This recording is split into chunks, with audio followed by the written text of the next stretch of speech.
खीर की प्रसादी। बरसाना में श्री रूप गोस्वामी चैतन्य महाप्रभु के 6 शिष्यों में से एक थे। एक बार भ्रमण करते करते अपने चेले जीव गोस्वामी जी के यहाँ बरसाना आए। जीव गोस्वामी जी ठहरे फक्कड़ साधु। फक्कड़ साधु को जो मिल जाए वो ही खा लें, जो मिल जाए वो ही पी लें। आज उनके गुरु आए तो उनके मन भाव आया कि मैं रोज़ सूखी रोटी पानी में भिगोकर खा लेता हूँ। मेरे गुरु आए हैं, उन्हें क्या खिलाऊं। एक बार अपनी कुटिया में देखा, किंचित 3 दिन पुरानी रोटी बिल्कुल कठोर हो चुकी थी। मैं साधु तो पानी में गला गला कर खा लूं।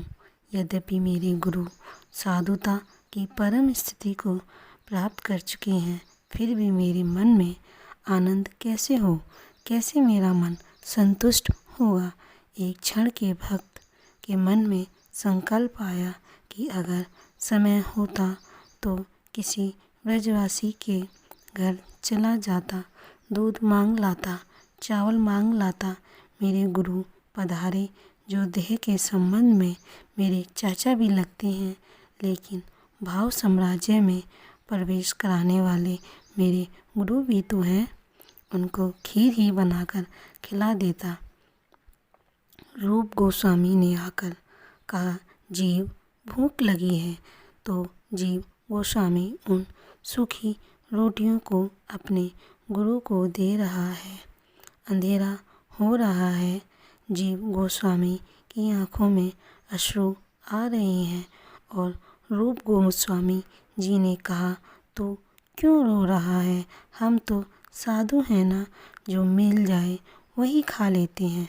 मैं सूखी रोटियां भी खा लूँगा। जीव ने कहा, नहीं बाबा, मेरा मन नहीं मान रहा। आपकी यदि कोई पूर्व सूचना होती तो जो मेरे मन में वह प्रसादी तैयार कर लेता।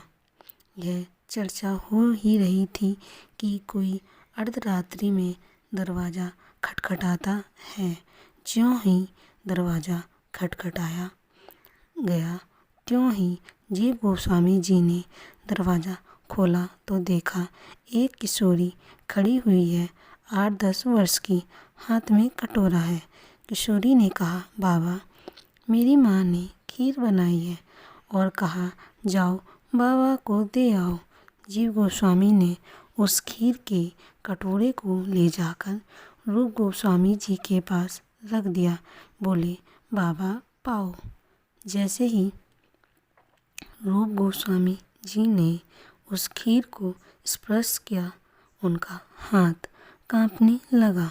जब जीव गोस्वामी ने देखा बाबा का हाथ कांप रहा है तो पूछा, बाबा कोई अपराध बन गया है?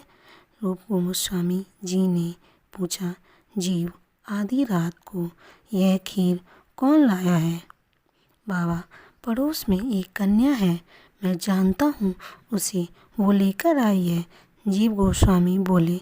रूप गोस्वामी बोले, नहीं जीव, इस खीर को मैंने जैसे ही चख के देखा, मेरे शरीर में रोमांच हो आया है। जीव, तू पता कर, यह कन्या मुझे मेरे किशोरी जी के होने का एहसास दिला रही है। नहीं बाबा, वह कन्या पास की है, मैं जानता हूँ उसको, जीव ने उत्तर दिया। रूप गोस्वामी नहीं माने तो अर्धरात्रि में दोनों गए उसके घर और दरवाज़ा खटखटाया। अंदर से उस कन्या की माँ निकलकर बाहर आई। जीव गोस्वामी जी ने कहा, आपको कष्ट दिया, परंतु आपकी लड़की कहाँ है? उस महिला ने कहा, क्या बात हो गई है बाबा, आपकी लड़की कहाँ है? जीव गोस्वामी ने अपना प्रश्न दोहराया। वो तो उसके ननिहाल गई है, गोवर्धन, 15 दिन हो गए हैं, महिला ने बताया। इतना सुनते ही रूप गोस्वामी जी को मूर्छा आ गई। जीव गोस्वामी जी ने रूप गोस्वामी जी को सहारा दिया और उनके कहने पर उन्हें लेकर श्री जी के मंदिर की सीढ़ियाँ चढ़ने लगे। जैसे एक क्षण में चढ़ जाएं, लंबे लंबे पग बढ़ते हुए मंदिर पहुँचे। वहाँ जाकर जीव गोस्वामी जी ने गोसाई जी से पूछा, बाबा एक बात बताओ, आज क्या भोग लगाया था श्री जी श्यामा प्यारी को? गोस्वामी जी जानते थे।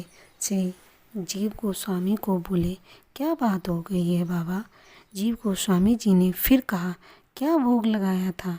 गोसाई जी ने कहा, आज श्री जी को खीर का भोग लगाया था। इतना सुनते ही रूप गोस्वामी तो श्री राधे कहने लगे। उन्होंने गोसाई जी से कहा, बाबा एक निवेदन और है आपसे। यद्यपि यह मंदिर की परंपरा के विरुद्ध है कि एक बार जब श्री जी को शयन करा दिया जाए तो उनकी लीला में जाना अपराध है। प्रिया प्रीतम जब विराज रहे हों तो नित्य लीला है उनकी, अपराध है। फिर भी आप एक बार यह बता दीजिए कि जिस पात्र में भोग लगाया था वह पात्र रखो है कि नहीं रखो है? गोसाई जी मंदिर के पट खोलते हैं और देखते हैं कि वह पात्र नहीं है वहाँ पर। गोसाई जी बाहर आते हैं और कहते हैं, बाबा वह पात्र नहीं है वहाँ पर, ना जाने का बात है गई है। रूप गोस्वामी जी ने अपना दुपट्टा हटाया और वह चांदी का पात्र दिखाया। बाबा यह पात्र तो नहीं है। गोसाई जी ने कहा, बाबा हाँ बाबा यही पात्र तो है। रूप गोस्वामी जी ने कहा, श्री राधा रानी 300 सीढ़ी उतरकर मुझे खीर खिलाने आई हैं। किशोरी पधारी थी, राधा रानी आई थी। उस खीर को उन्होंने मुख पर रगड़ लिया। सब साधु संतों को बांटते हुए श्री राधे करते हुए फिर कई वर्षों तक श्री रूप गोस्वामी जी बरसाना में ही रहे। Subscribe to our channel and thanks for watching.